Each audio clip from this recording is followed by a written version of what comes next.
प्राथमिक शिक्षा के मूल अधिकार के रूप में होने से संबंधित है। तो दोस्तों वो संविधान संशोधन है 86वां संविधान संशोधन जो शिक्षा के मूल अधिकार के रूप में होने से संबंधित है। सी ऑप्शन इस क्वेश्चन में करेक्ट होगा। भारत के संविधान में अब तक कितने संशोधन किए जा चुके हैं? तो दोस्तों ऑप्शन ए इसमें करेक्ट है, 122 संशोधन किए जा चुके हैं। नेक्स्ट क्वेश्चन है निम्नलिखित में से किस अनुच्छेद की कार्यप्रणाली के अंतर्गत भारतीय संविधान में संशोधन किया जाता है? तो दोस्तों वो है आर्टिकल 368 जिसके कार्यप्रणाली के अंतर्गत भारतीय संविधान में संशोधन किया जा सकता है। ए ऑप्शन इस क्वेश्चन में करेक्ट होगा। नेक्स्ट क्वेश्चन है निम्नलिखित में से किस अनुसूची में असम, मेघालय, त्रिपुरा और मिजोरम के 4 पूर्वोत्तर राज्यों में जनजातीय क्षेत्रों के प्रशासन का विशेष प्रावधान है? तो दोस्तों वो अनुसूची है 6वीं अनुसूची जिसमें ये सभी प्रावधान किए गए हैं। डी ऑप्शन इस क्वेश्चन में करेक्ट होगा। कौन सा संविधान संशोधन अधिनियम संसद सदस्यों और विधानसभा सदस्यों की अयोग्यता से संबंधित है? तो दोस्तों ये अधिनियम है 52वां संविधान संशोधन अधिनियम जो संसद सदस्यों और विधानसभा सदस्यों की अयोग्यता से संबंधित है। डी ऑप्शन इस क्वेश्चन में करेक्ट होगा। निम्नलिखित संशोधनों में से किसे भारत का लघु संविधान भी कहा जाता है? तो दोस्तों वो संशोधन है 42वां जिसे भारत का लघु संविधान भी कहा जाता है। नेक्स्ट क्वेश्चन है भारतीय संविधान के 8वीं अनुसूची में कितनी भाषाओं को मान्यता दी गई है? तो दोस्तों भारतीय संविधान के 8वीं अनुसूची में टोटल 22 लैंग्वेजेस को मान्यता दी गई है। ए ऑप्शन इस क्वेश्चन में करेक्ट होगा। व्यापार संघ भारत के संविधान की 7वीं अनुसूची में दी गई देश सूची में सूचीबद्ध है? तो दोस्तों व्यापार संघ सूचीबद्ध है संमति सूची में। डी ऑप्शन इस क्वेश्चन में करेक्ट होगा। नेक्स्ट क्वेश्चन है किस अनुच्छेद का उपयोग करके भारत के राष्ट्रपति वित्तीय आपातकाल को घोषित कर सकते हैं? तो दोस्तों वो अनुच्छेद है अनुच्छेद 360 जिसका उपयोग करके भारत के राष्ट्रपति वित्तीय आपातकाल को घोषित कर सकते हैं।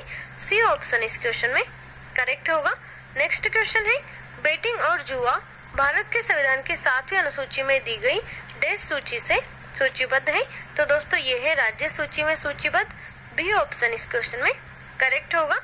भूमि तथा भवन पर लगने वाला कर भारत के संविधान की 7वीं अनुसूची में दी गई सूची में सूचीबद्ध है? तो दोस्तों सूची तथा भूमि तथा भवन पर लगने वाला कर जिस सूची में संदर्भित है वो सूची है राज्य सूची। डी ऑप्शन इस क्वेश्चन में करेक्ट होगा। नेक्स्ट क्वेश्चन है कृषि आय पर लगने वाला कर भारत के संविधान की 7वीं अनुसूची में दी गई देश सूची में सूचीबद्ध है? तो दोस्तों ये है राज्य सूची में। बी ऑप्शन इस क्वेश्चन में करेक्ट होगा। केंद्रीय अन्वेषण और आसूचना ब्यूरो भारत के संविधान की 7वीं अनुसूची में दी गई देश सूची में सूचीबद्ध है? तो दोस्तों ये सूचीबद्ध है केंद्रीय सूची में। ए ऑप्शन इस क्वेश्चन में करेक्ट होगा। शिक्षा को किस संविधान संशोधन के द्वारा राज्य सूची से संवर्ती सूची में लाया गया? तो दोस्तों शिक्षा को राज्य सूची से संवर्ती सूची में लाया गया 42वें संविधान संशोधन के बाद। सी ऑप्शन इस क्वेश्चन में करेक्ट होगा। देश संवैधानिक संशोधनों को पारित करती है? तो दोस्तों राज्यसभा संवैधानिक संशोधनों को पारित करती है। ए ऑप्शन इस क्वेश्चन में करेक्ट होगा। नेक्स्ट क्वेश्चन है भारतीय संविधान का कौन सा अनुच्छेद संसद को संविधान का संशोधन करने की शक्ति देता है?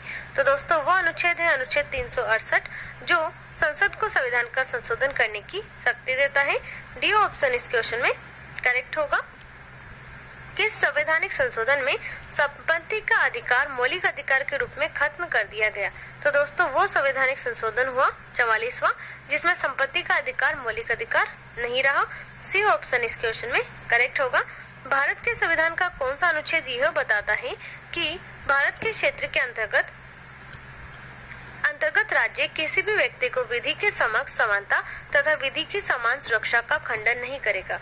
तो दोस्तों ये कहता है आर्टिकल 14। ए ऑप्शन इस क्वेश्चन में करेक्ट होगा। नेक्स्ट क्वेश्चन है अपना शोषण के खिलाफ अधिकार भारतीय संविधान के किन अनुच्छेदों में दिए गए हैं? तो दोस्तों शोषण के खिलाफ अधिकार दिए गए हैं अनुच्छेद 23 में, अनुच्छेद 24 में। सी ऑप्शन इस क्वेश्चन में करेक्ट होगा। अगला प्रश्न है निम्नलिखित में से कौन सा सही सुमेलित नहीं है? अब देखिए दोस्तों 8वीं अनुसूची में भाषाओं के बारे में वर्णन है, 22 लैंग्वेजेस के बारे में वर्णन है इसमें। दूसरी अनुसूची में शपथ प्रारूप के बारे में वर्णन नहीं है, तो यहाँ पर यही सुमेलित नहीं है। बी ऑप्शन इस क्वेश्चन में करेक्ट होगा।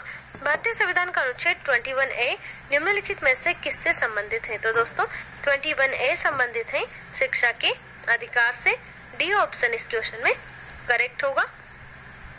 अगला प्रश्न है भारतीय संविधान का 100वां संशोधन प्रदान करता है। तो दोस्तों संविधान का 100वां संशोधन प्रदान करता है भारत द्वारा क्षेत्रों को प्राप्त करना और बांग्लादेश में कुछ क्षेत्रों का हस्तांतरण करना। बी ऑप्शन इस क्वेश्चन में करेक्ट होगा। भारतीय संविधान के किस अनुच्छेद के तहत संसद को नागरिकता के संबंध में कानून बनाने का अधिकार प्रदान किया गया है? तो दोस्तों वह अनुच्छेद है 11 जिसके तहत संसद को नागरिकता के संबंध में कानून बनाने का अधिकार प्रदान किया गया है। डी ऑप्शन इस क्वेश्चन में करेक्ट होगा। भारतीय संविधान की दूसरी अनुसूची का संबंध इनमें से किससे है? तो दोस्तों इसका संबंध है महत्वपूर्ण पदाधिकारियों के वेतन से। डी ऑप्शन इस क्वेश्चन में करेक्ट होगा। अगला प्रश्न है भारतीय संविधान के किस अनुच्छेद के अंतर्गत जिला योजना समिति का गठन होता है? तो दोस्तों वह अनुच्छेद है अनुच्छेद 243 जिसके अंतर्गत जिला योजना समिति का गठन होता है। ए ऑप्शन अपना इस प्रश्न में करेक्ट होगा। नेक्स्ट क्वेश्चन है भारतीय संविधान की कौन सी अनुसूची भारत की भाषाओं से संबंधित है? तो दोस्तों वो है 8वीं अनुसूची। बी ऑप्शन इस क्वेश्चन में करेक्ट होगा। नेक्स्ट क्वेश्चन है भारतीय संविधान के प्राधिकृत हिंदी पाठ को निम्नलिखित संविधान संशोधनों में से किसके द्वारा प्रकाशित करने के लिए अधिकृत किया गया? तो दोस्तों यह अधिकृत किया गया 58वें संविधान संशोधन 1987 के बाद। बी ऑप्शन इस क्वेश्चन में करेक्ट होगा। नेक्स्ट क्वेश्चन है भारत के संविधान में प्रेस की स्वतंत्रता किस अनुच्छेद के तहत सुनिश्चित की गई है? तो दोस्तों प्रेस की स्वतंत्रता सुनिश्चित की गई है अनुच्छेद 19 के अंतर्गत। सी ऑप्शन इस क्वेश्चन में करेक्ट होगा। अगला प्रश्न है भारत के राज्यों और केंद्र शासित प्रदेशों में संविधान की किस अनुसूची में सूचीबद्ध किया गया है? तो दोस्तों इनको सूचीबद्ध किया गया है पहली अनुसूची में। ए ऑप्शन इस क्वेश्चन में करेक्ट होगा। कौन सा अनुच्छेद भारतीय संसद को संविधान में संशोधन करने की शक्ति प्रदान करता है? तो दोस्तों वो है अनुच्छेद 368 जो संविधान में संशोधन करने की शक्ति प्रदान करता है। ए ऑप्शन इस क्वेश्चन में करेक्ट होगा। भारतीय संविधान के किस अनुच्छेद में उपराष्ट्रपति को हटाने की प्रक्रिया दी हुई है? तो दोस्तों वह अनुच्छेद है अनुच्छेद 67 जिसमें उपराष्ट्रपति को हटाने की प्रक्रिया दी हुई है। नेक्स्ट क्वेश्चन है डाक मतदान को अन्यथा कहा जाता है? तो दोस्तों डाक मतदान को कहा जाता है परोक्षी मतदान। बी ऑप्शन इस क्वेश्चन में करेक्ट होगा। नेक्स्ट क्वेश्चन है सर्वोच्च न्यायालय, निर्वाचन आयोग, संघ लोक सेवा आयोग, नियंत्रक लेखा महापरीक्षक का कार्यालय जैसी संस्थाओं में से एक लक्षण समान है और वह क्या है? तो दोस्तों इनमें एक लक्षण समान है और ये लक्षण इनमें ये समान है कि ये संवैधानिक संस्थाएं हैं। ये बात आपको ध्यान रखनी है। इनमें आता है सर्वोच्च न्यायालय, निर्वाचन आयोग, संघ लोक सेवा आयोग और नियंत्रक लेखा महापरीक्षक का कार्यालय। ये सभी संवैधानिक निकाय के अंतर्गत शामिल है। डी ऑप्शन इस क्वेश्चन में करेक्ट होगा। और जो योजना आयोग है ये एक असंवैधानिक निकाय है। बढ़ते हैं अगला प्रश्न है भारतीय संविधान के निम्नोक्त भागों में से किस एक में न्यायपालिका तथा कार्यपालिका के पार्थक्य का प्रावधान है? तो दोस्तों वो भाग है राज्य की नीति संबंधी निदेशक सिद्धांत। सी ऑप्शन इस क्वेश्चन में करेक्ट होगा। अगले प्रश्न की ओर बढ़ते हैं और दोस्तों अपना अगला प्रश्न है सरकार की स्थिरता में देश में आश्वस्त होती है? तो दोस्तों सरकार की स्थिरता आश्वस्त होती है राष्ट्रपति शासन में। बी ऑप्शन इस क्वेश्चन में करेक्ट होगा। अगला प्रश्न है निम्नलिखित में से किस संस्था के रोजगार में सभी नागरिकों के लिए समान अवसर वाला अधिकार लागू नहीं होता है जिसे भारत के संविधान में प्रतिपादित किया गया है? तो दोस्तों ये संस्था होती है सहकारी समितियां जिसका रोजगार में सभी नागरिकों के लिए समान अवसर वाला अधिकार लागू नहीं होता है। सी ऑप्शन इस क्वेश्चन में करेक्ट होगा। नेक्स्ट क्वेश्चन है संविधान की संवर्ती सूची में निम्नलिखित में से कौन सी मत शामिल है? तो दोस्तों संविधान की संवर्ती सूची में जो मत शामिल है वो मत है अपंग तथा रोजगार अयोग्य व्यक्तियों को राहत। डी ऑप्शन इस क्वेश्चन में करेक्ट होगा। अगला अपना प्रश्न है संविधान के निम्नलिखित में से संबंधित भाग में मत देने का अधिकार का उल्लेख किया गया है? तो दोस्तों वो भाग है निर्वाचन भाग जिसमें मत देने का अधिकार का उल्लेख हुआ है। डी ऑप्शन इस क्वेश्चन में करेक्ट होगा। न्यायिक समीक्षा प्रणाली का उद्गम देश है? तो दोस्तों वो है United states of America. D option इस क्वेश्चन में करेक्ट होगा। विवाह, तलाक, विरासत आदि जैसे नागरिक मामलों में संविधान द्वारा विधिक नियम बनाने के लिए अलग से किसको प्राधिकार दिया गया है? तो दोस्तों इन पर विधिक नियम बनाने के लिए अलग से जो प्राधिकार दिए गए हैं वो प्राधिकार दिए गए हैं केंद्र एवं राज्य दोनों को समवर्ती सूची द्वारा। सी ऑप्शन इस क्वेश्चन में करेक्ट होगा। नेक्स्ट क्वेश्चन है निम्नलिखित में से किसके कारण की गई आपात स्थिति की उद्घोषणा के दौरान अनुच्छेद 19 के विपरीत भी किसी विधि का अधिनियम किया जा सकता है या कार्यकारी आदेश जारी किया जा सकता है? तो दोस्तों वो कारण होता है युद्ध या बाहरी आक्रमण का। ए ऑप्शन इस क्वेश्चन में करेक्ट होगा। और अपना नेक्स्ट क्वेश्चन है राजतंत्र के बारे में निम्न में से किस ग्रंथ में विवेचन उपलब्ध है? तो दोस्तों वो उपलब्ध है अर्थशास्त्र में। सी ऑप्शन इस क्वेश्चन में करेक्ट होगा। अब आपको कमेंट बॉक्स में कमेंट करके बताना है कि अर्थशास्त्र किसने लिखा था। नेक्स्ट क्वेश्चन की ओर बढ़ते हैं। नेक्स्ट क्वेश्चन है कम से कम कितने कर्मचारी मिलकर एक श्रमिक संघ का गठन करके श्रमिक संघ अधिनियम के अंतर्गत पंजीकरण करा सकते हैं? तो दोस्तों वो होते हैं, टोटल संख्या होती है इनकी 100। कम से कम 100 कर्मचारी मिलकर एक श्रमिक संघ का गठन कर सकते हैं। सी ऑप्शन इस क्वेश्चन में करेक्ट होगा। नेक्स्ट क्वेश्चन है राजनीतिक प्रभुसत्ता की संकल्पना का समर्थन किया था? तो दोस्तों इसकी संकल्पना का समर्थन किया था रूसो ने। सी ऑप्शन इसमें करेक्ट होगा। निम्नलिखित में से वह अधिकार कौन सा है जिसकी गणना भारत के संविधान में नहीं की गई है लेकिन उच्चतम न्यायालय ने उसे मौलिक अधिकार बताया? तो दोस्तों वो सब अधिकार है स्थायी आवास का अधिकार। डी ऑप्शन इस क्वेश्चन में करेक्ट होगा। नेक्स्ट क्वेश्चन है प्रभुसत्ता के बहु सिद्धांत में निम्नलिखित में से किस पर जोर दिया गया है? तो दोस्तों ये जोर दिया गया है संघ का। डी ऑप्शन इस क्वेश्चन में करेक्ट होगा। नेक्स्ट क्वेश्चन है राज्यसभा के लिए नामित की गई प्रथम महिला फिल्म स्टार कौन थी? तो दोस्तों उनका नाम है नरगिस दत्त, जो राज्यसभा के लिए नामित की गई प्रथम महिला स्टार थी। ए ऑप्शन इस क्वेश्चन में अपना करेक्ट होगा। नेक्स्ट क्वेश्चन की ओर अपन बढ़ते हैं। नेक्स्ट क्वेश्चन है संविधान में सामाजिक न्याय के उद्देश्य को कहाँ मुखरित किया गया? तो दोस्तों इसे मुखरित किया गया है प्रस्तावना में। डी ऑप्शन इस क्वेश्चन में करेक्ट होगा। निम्नलिखित में से वह वर्ग कौन सा है जिसके अंतर्गत सरकारी कर्मचारियों द्वारा हड़ताल से संबंधित वार्ता रणनीति आती है? तो दोस्तों वो वर्ग है समुदाय तथा अभिव्यक्ति की स्वतंत्रता के लिए मौलिक अधिकार। ए ऑप्शन इस क्वेश्चन में करेक्ट होगा। अल्पकालीन अध्यक्ष का क्या कार्य होता है? तो दोस्तों इनका कार्य होता है अध्यक्ष के न होने पर सदन की कार्यवाही का संचालन करना। ए ऑप्शन इस क्वेश्चन में करेक्ट होगा। नेक्स्ट क्वेश्चन है राष्ट्रीय चिन्ह के नीचे अंकित सत्यमेव जयते शब्द किस ऐतिहासिक रचना से लिए गए हैं? तो दोस्तों राष्ट्रीय चिन्ह के अंकित सत्यमेव जयते शब्द जिस ऐतिहासिक रचना से लिए गए हैं वो ऐतिहासिक रचना है मुंडकोपनिषद। डी ऑप्शन इस क्वेश्चन में करेक्ट होगा। निम्नलिखित में से संविधान का वह उपबंध कौन सा है जिसके आधार पर सरकार नियोक्ताओं को प्रसूति राहत उपलब्ध कराने के लिए बाध्य कर सकती है? तो दोस्तों वो है आर्टिकल 42। बी ऑप्शन इस क्वेश्चन में करेक्ट होगा। शक्ति विभाजन का सिद्धांत निम्नलिखित में से किस शासन पद्धति का है? तो दोस्तों ये है संघात्मक शासन पद्धति का। बी ऑप्शन इस क्वेश्चन में करेक्ट होगा। शिक्षा का विषय? तो दोस्तों शिक्षा का विषय समवर्ती सूची का विषय है। सी ऑप्शन इस क्वेश्चन में करेक्ट होगा। नेक्स्ट क्वेश्चन है अध्यक्षात्मक सरकार के काम करने का सिद्धांत है? तो दोस्तों इनका सिद्धांत है सत्यों का पृथक्करण। डी ऑप्शन इस क्वेश्चन में करेक्ट होगा। भारतीय राष्ट्रगान की पूरी धुन को बजाने में कितना समय लगता है? तो दोस्तों ये लगता है 52 सेकंड्स का। सी ऑप्शन इस क्वेश्चन में करेक्ट होगा। गोवध पर केंद्र सरकार को कानून बनाने का संवैधानिक अधिकार कहाँ निहित है? तो दोस्तों ये अधिकार निहित है निदेशक सिद्धांतों में अनुच्छेद 48। डी ऑप्शन इस क्वेश्चन में करेक्ट होगा। नेक्स्ट क्वेश्चन है हमारे राष्ट्रीय चिन्ह के नीचे कौन सा आदर्श वाक्य लिखा है? तो दोस्तों इसमें लिखा है सत्यमेव जयते। सी ऑप्शन इसमें करेक्ट होगा। सामाजिक न्याय के उद्देश्य का उल्लेख भारतीय संविधान में कहाँ किया गया है?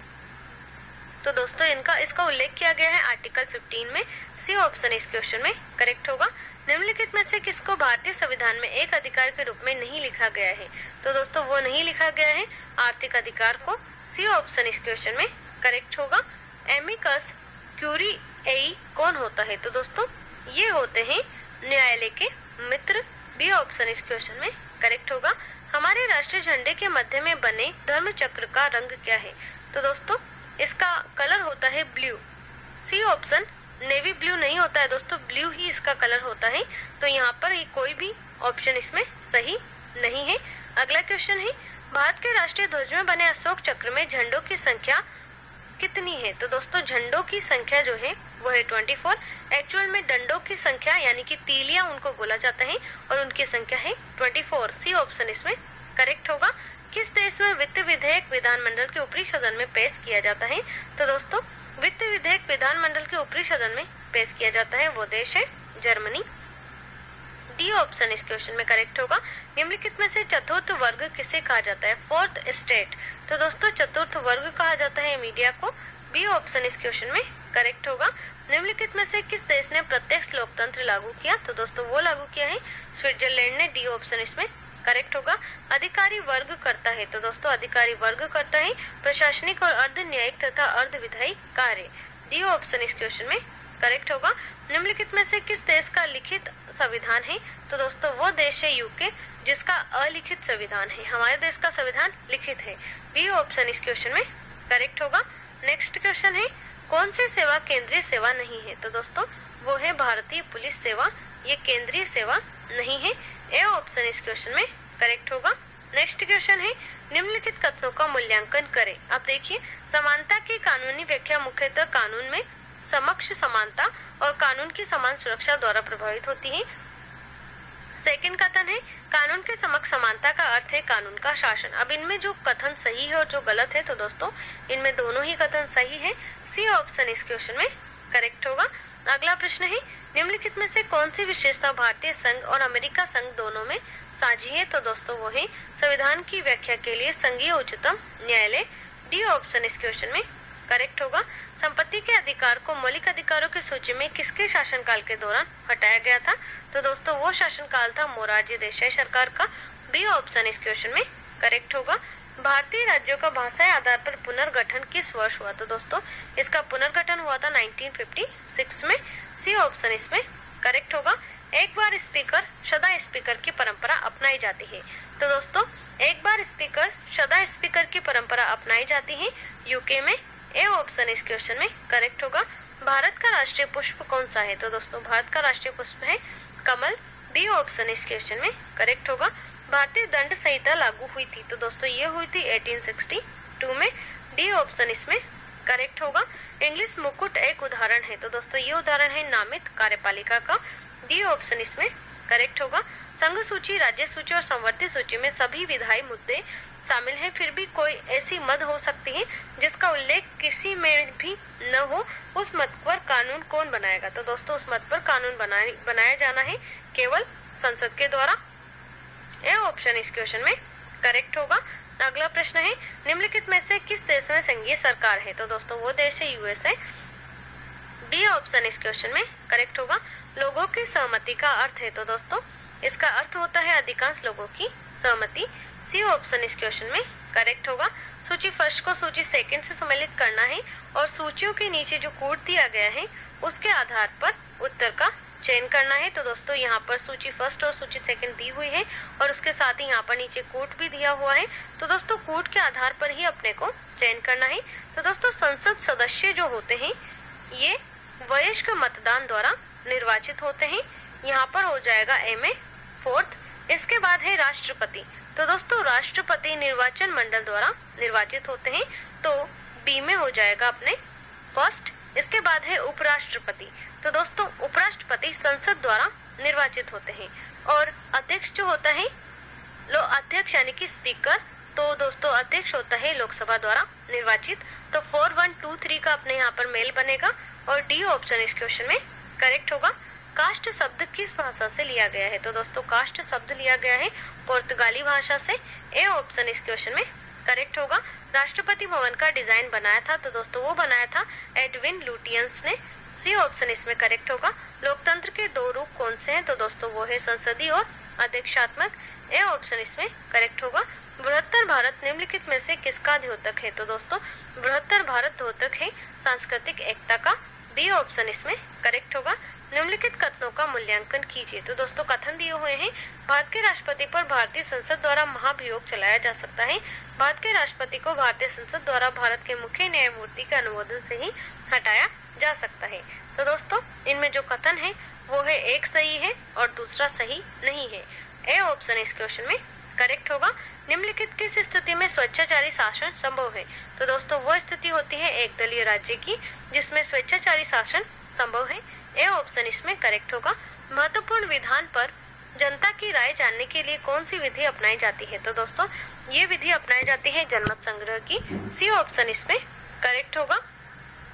किसने कहा था अच्छा नागरिक अच्छा राज्य बनाता है और बुरा नागरिक बुरा राज्य? तो दोस्तों ये कहा था अरस्तु ने। सी ऑप्शन इस क्वेश्चन में करेक्ट होगा। किस राज्य के मामले में संसद संघीय सूची में दिए गए विषयों पर केवल राज्य से परामर्श करके ही विधि निर्माण कर सकती है? तो दोस्तों वो मामले वो राज्य हैं जम्मू और कश्मीर। सी ऑप्शन इस क्वेश्चन में करेक्ट होगा। समाज की तुलना में राज्य क्रियाशीलता की परिधि है? तो दोस्तों समाज की तुलना में राज्य क्रियाशीलता की परिधि है और यह अधिक व्यापक। ए ऑप्शन इस क्वेश्चन में करेक्ट होगा। नेक्स्ट क्वेश्चन है हमारे राष्ट्रीय ध्वज के मध्य में स्थित धर्म चक्र का रंग क्या है? तो दोस्तों इसका रंग है ब्लू। सी ऑप्शन इस क्वेश्चन में करेक्ट होगा। नेक्स्ट क्वेश्चन है धर्मनिरपेक्ष राज्य किसे कहते हैं? तो दोस्तों धर्मनिरपेक्ष राज्य कहा जाता है जिसका अपना कोई धर्म ना हो। ए ऑप्शन इसमें करेक्ट होगा। संविधान की संकल्पना का उद्भव सबसे पहले कहाँ हुआ? तो दोस्तों संविधान की संकल्पना का उद्भव सबसे पहले हुआ था ब्रिटेन में। बी ऑप्शन इस क्वेश्चन में करेक्ट होगा। इसके बाद अपना नेक्स्ट क्वेश्चन है निम्नलिखित चुनाव चिन्हों में से कौन सा चुनाव आयोग द्वारा लोकसभा विधानसभा चुनाव में एक से अधिक राजनीतिक दलों के लिए आरक्षित है? तो दोस्तों वो चिन्ह है हाथी। डी ऑप्शन इस क्वेश्चन में करेक्ट होगा। किसका सिद्धांत है कि व्यक्ति चाहे बदल जाए पर नियम नहीं बदलने चाहिए? तो दोस्तों वो संविधान है, वो सिद्धांत है संवैधानिक सरकार का। बी ऑप्शन इस क्वेश्चन में करेक्ट होगा। प्रथम अधिनियम जिसके अंतर्गत अपने अंतर्विवाही समूह सदस्य का न होने वाले व्यक्ति के साथ विवाह की अनुमति प्रदान करने वाला था? तो दोस्तों वो प्रथम अधिनियम है हिंदू विवाह वैधता अधिनियम। ए ऑप्शन इस क्वेश्चन में करेक्ट होगा। सर्वोच्च संप्रभुता किसका अनिवार्य लक्षण है? तो दोस्तों ये है राज्य का। ए ऑप्शन इस क्वेश्चन में करेक्ट होगा। शब्द चौथी सत्ता का प्रयोग किसके लिए होता है? तो दोस्तों इसका प्रयोग होता है प्रेस और समाचार पत्रों के लिए। ए ऑप्शन इस क्वेश्चन में करेक्ट होगा। कारखानों अथवा खानों में कोई व्यक्ति नियुक्त नहीं किया जा सकता जब तक उसकी आयु कम से कम। तो दोस्तों जब तक उसकी आयु 14 वर्ष ना हो जाए। बी ऑप्शन इस क्वेश्चन में करेक्ट होगा।